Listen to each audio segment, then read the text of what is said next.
हुकूमत ने पीटीआई को संगजानी के मकाम पर एहतजाज करने की पेशकश की है। हुकूमती पेशकश पर पीटीआई की क़यादत ने बानी से जेल में मुलाकात करके तबादला ख्याल भी किया है। ज़राए का कहना है कि पार्टी रहनुमाओं की आज भी अडियाला जेल में साबिक वज़ीर आज़म से मुलाकात मुतवक्के है। मज़ीद इस रिपोर्ट में।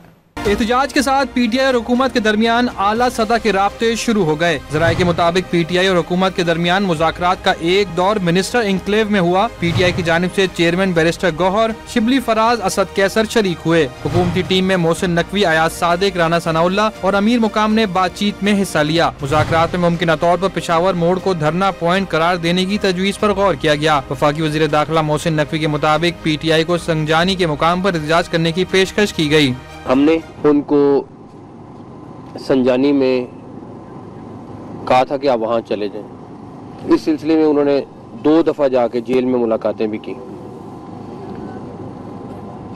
जो मेरी इंफॉर्मेशन है वो ये है कि उनको वहाँ से भी अप्रूवल मिल गई। मुज़ाकरात के बाद पीटीआई के वफ्द ने अडियाला जेल में बानी से मुलाकात की। ज़राए के मुताबिक 1.25 घंटे जारी रहने वाली मुलाकात में एहतजाज जारी रखने या खत्म करने के ऑप्शन पर बात की गई। ज़राए का ये भी कहना है कि मुलाकात का दिन होने के बायस आज बानी पीटीआई से पार्टी रहनुमाओं और खानदान के अफराद की मुलाकात का भी इम्कान है।